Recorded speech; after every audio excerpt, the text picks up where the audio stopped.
How to save my marriage. Hello Junaid, please keep my name anonymous. I absolutely love, adore and admire your valuable suggestions. Hence, I'm gathering all the strength to message you. Thank you so much. Please give me some advice as to either I should save my marriage or leave it. My husband, who's apparently a gentleman, is a womanizer. Just 12 hours before our nikah, he called and told me the benefits of second marriage. यार ये क्या है? निकाह से 12 घंटे पहले phone करके एक काम करो, दूसरी शादी बड़ी ज़बरदस्त होती है, वाह. And that he will marry for the second time if he wishes to. Cut to the first morning of my married life, I saw a girl sending him an I love you message. He established full-fledged relation with her, even had sex when I was away. Mind you that we had a love marriage after being in a relationship for almost 10 years. आपकी 10 साल की relationship थी और वो निकाह से 12 घंटे पहले बोल रहे हैं कि दूसरी शादी के फ़वाइद और फ़ज़ाइल. The girl got married during COVID. Within few months, he moved to another girl and now he's head over heels in love with her as well and going crazy to marry her. He's just like that child who want everything he likes and later dump them in the bin. Yeah, he's in a candy store, basically. What do you think? Should I inform the girl beforehand and save her, or should I just let it happen? Are there any chances that my husband is going to be a better person, or is he just like those men who want to keep marrying just for the sake of them liking a thing?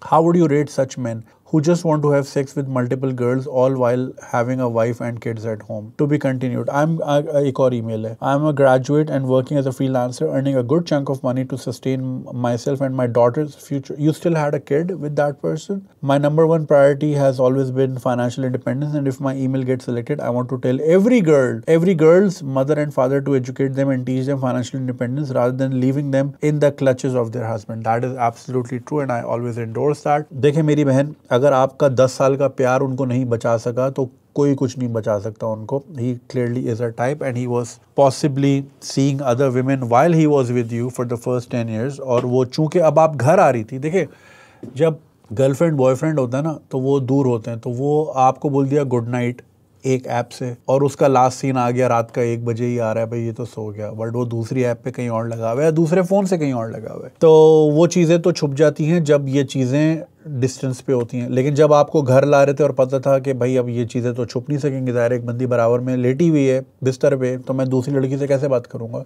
तो आपको निकाह से पहले ही और 12 घंटे पहले ही फ़ज़ाइल बताने शुरू हो गए. आपने ये नहीं बताया कि इन्होंने दूसरी शादी कभी की भी कि नहीं. आपने ये भी नहीं बताया कि आपकी बेटी कितने साल की है, यानी आपकी शादी को कितना साल हो गया है, आप इतने साल से बर्दाश्त करें और इतने सालों में कितनी लड़कियां आई गई, और इतने सालों में अगर वो मल्टीपल ख़वातीन के साथ रवाबित में हैं तो शादी की कि नहीं की, या उन्होंने बस आपके जहन में ये डाला कि शादी करूँगा और वो उनको भी कह रहे हैं कि करूँगा, कर नहीं रहे. यानी कि बाहर की लड़कियों को शादी के आसरे पे लटकाया हुआ है ताकि अपना शौक़ पूरा कर सकें, और आपको इस आसरे पे रखा है कि इससे मैं शादी करूँगा इसलिए मैं इससे चैट कर रहा हूँ, और वो लड़कियाँ बदलती जा रही हैं. So clearly he is not a gentleman, he is just someone who was hiding behind the garb of being a gentleman. अब आप कह रही है सेव माई मैरिज, आपको उसी वक्त कॉल आउट करना चाहिए था कि सेकेंड मैरिज वाली बात अगर आपको कबूल नहीं थी. Again this is not, I mean like Islam में भी अलाउ है, कॉन्स्टिट्यूशन में भी अलाउ है, इलीगल चीज़ नहीं है, इमोरल चीज़ नहीं है, मगर पर्सनल चॉइस है. अगर आपकी पर्सनल चॉइस नहीं थी तो आपको उस वक्त काउंटर करना चाहिए था, या फिर आपने उस वक्त देखा चलो 10 साल का प्यार है, ये अभी भोला भटका है, मैं अपने प्यार में इसको ऐसा करूँगी, इसको उन्हीं वो जो रील आती सैफ आज क्या खाओगे तो बोलता है बटर चिकन, फिर वो बटर चिकन बनाती है. इतनी मोहब्बत, तो आपको भी ये लगा होगा कि मैं भी बस किसी ना किसी तरह I will win him over, and clearly that didn't work out.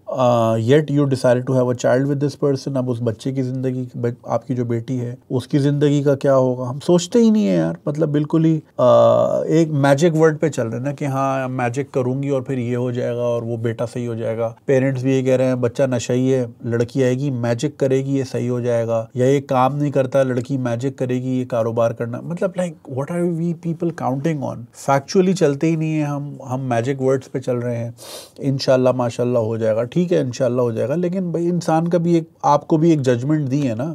आप ये थोड़ी बोल सकते कि भाई वो शेर सामने से आ रहा है इंशाल्लाह ये मुझे नहीं खाएगा. आपकी अपनी अकल क्या कह रही है वो भी देखना है. अब सेव माई मैरिज वाली बात बहन मेरी ये है कि अगर आपको अच्छा लगता है इस तरह फील करना, सेकंड क्लास सिटीज़न बन के रह रही हैं आप घर में, अगर आपको ये अच्छा लगता है कि वो आपके राइट्स इस तरह छीने कि वो आपको वो ड्यू रिस्पेक्ट भी ना दें और आपकी नज़रों के सामने वो दूसरी ख़वातीन के साथ लगे रहें। अगर इसको आप सेविंग द मैरिज कहती हैं, सो आई डोंट नो। अगर आपके जहन में ये है कि कुछ ख़वातीन की सोच इस तरह होती है कि यार जैसा भी भूला भटका शाम को तो घर आता है, शाम को तो मेरे पास आता है, चलो ठीक है, ऐसी भी होती हैं। Again I am not justifying those women, there are people who think like that कि चलो शाम को तो घर आता है, या चलो मेरा घर तो स्टेबल है दुनिया की नज़र में। ये भी होता है कि चलो मैं ही पिटती हूँ ना, चार दीवारी के अंदर पिटती हूँ, लोग तो नहीं देखते ना, लोगों के सामने हम हैप्पी फैमिली, चलो ठीक है। जब तक आप दूसरों के उस वैलिडेशन के लिए रहेंगे तो फिर आपको यही लगेगा कि save my marriage for what, the marriage was not saved in to begin with. निकाह से पहले ही बता दिया उन्होंने कि भाई मेरे ताल्लुकात और जगह भी हैं या मेरी और भी ब्रांचेस हैं, और वो क्लियरली वो चीज़ ख़त्म नहीं हो रही और वो ट्रांसफ़र होती जा रही है एक औरत से दूसरी औरत की। तो अगर आपको इस तरह सेल्फ एस्टीम, अगर आपको लगता है आपकी इतनी लो है या आपको डिसरिस्पेक्टफुल वे में रहना है, अगर और उसको आप सेविंग द मैरिज कहती हैं तो सेव कर लें।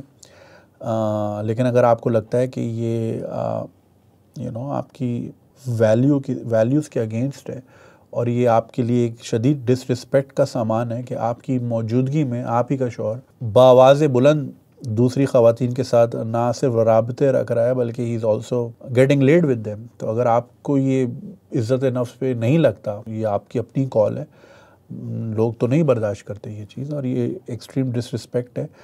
अगर वो वाकई शादी करना चाहते हैं देन दैट्स अनदर डिबेट कि आप उनको अलाउ करती हैं और फिर वो किस तरह मामलात रखेंगे, वो एक अलग चीज़ है। लेकिन अगर वो आपको उस धोखे में रखा है कि मैं शादी की नीयत से बातें कर रहा हूँ और अगलियों को इस धोखे में रखा है कि हाँ मैं शादी करूँगा, अभी ये पागल से मेरी जान छूट जाए, इस तरह नहीं करते ना लोग। So clearly he is just immoral and that's it. वो आपको भी बेवकूफ़ बना रहे हैं, आपका भी टाइम ज़ाया कर रहे हैं और अगलियों का भी कर रहे हैं। अब आप अगली की ज़िंदगी बेहतर बनाएं कि मैं उसको फ़ोन करके बता दूँ, ये कर दूँ, वो कर दूँ, मैं ये मशवरा मैं क्या मशवरा दूँ इस पे? अगर इसका एक रिपरकशन आए, खुदा ना खास्ता वो वायलेंट हो जाए आपके साथ कि हाउ डेयर यू, तुमने राब्ता क्यों किया, and then you can have serious implications. बेहतर है आप अपनी किनारा कशी इख्तियार करें, अपनी फैमिली को इन्वॉल्व करें, उनको सामने ये बातें रख दें, भाई ये चीज़ है।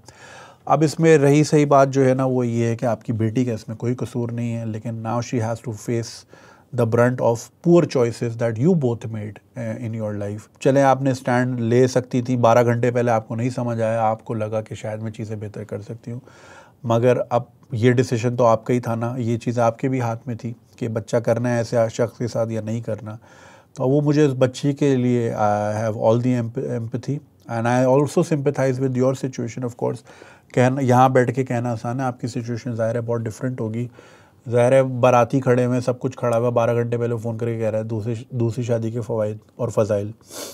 मर्दों को यही सुन्नत क्यों, फजर की 2 सुन्नत पढ़ते नहीं है, यही सुन्नत क्यों नज़र आती है? सफाई निस्फ ईमान है, आधा ईमान सफाई है, सफाई करते नहीं है, ना खुद साफ़ होता ना गली साफ़ होती है, यही सुन्नत पता है लोगों को, और कोई सुन्नत नहीं आती। सो बहन आप बेहतर जानती, लेकिन हाँ ये जो बात आपने फाइनेंशियल इंडिपेंडेंस वाली कही, यही वजह है कि आप में अगर जो थोड़ी बहुत सैनिटी मौजूद है और आपके पास ये ऑप्शन मौजूद है कि मैं करूँ या ना करूँ, क्योंकि आपके हाथ में 4 रुपए ख़ुद भी हैं। यही जो लोग औरत को कंट्रोल करना चाहते हैं वो उसको यही फ्रीडम नहीं देना चाहते, इसीलिए वो बात करते हैं कि घर में बैठो, पर्दे के पीछे बैठ जाओ, मतलब लिहाफ के नीचे ही बैठी रहो और वह कभी सामने ना हो। हालांकि ऐसा कुछ भी चक्कर नहीं है, आप अपनी एक जायज़ वेज कमा सकते हैं, जायज़ काम कर सकते हैं, अपने आप को इंडिपेंडेंट कर सकते हैं, इसमें कोई कबाहत नहीं है। तो बेहतर है कि आप जो लोग सुन रहे हैं, मैं हमेशा यही कहता हूँ, ख़ास तौर पे लड़कियों को यही कहता हूँ कि आपके पास एक ही चीज़ बचती है जो आपको बचा सकती है इस तरह की लोगों से, और वो ये है कि आपके पास अगर आपके अपने फाइनेंसेस हों, आपको फिर डर नहीं होगा कि यार मेरे भाई रखेंगे नहीं, मेरे माँ बाप तो चले गए दुनिया से, या अगर ज़िंदा हैं तो बोलेंगे बेटा बोला था लाश ही वापस आए तुम ना आना, तो माँ बाप तो नहीं होंगे, भाई भी नहीं होंगे, ज़ाहिर है भाई भी कब तक बर्दाश्त करेंगे, बोलेंगे भाई बहन हमारी अपनी फैमिली है, अपना ठिकाना कहीं और कर लो। फिर आपने अगर कभी नौकरी ही नहीं की होगी, कभी तालीम ही पूरी नहीं की थी, तो आपके पास अपॉर्चुनिटीज़ कम होंगी, फिर इस तरह की ख़वातीन निशाना बनती हैं, फिर हर किसी की नज़र होती है कि अच्छा भाई इसका आगे पीछे कोई नहीं है, इसको ज़रूरत भी है, तो फिर वो लोग एक्सप्लॉइट भी करते हैं, फिर कुछ ख़वातीन एक्सप्लॉइट हो भी जाती हैं।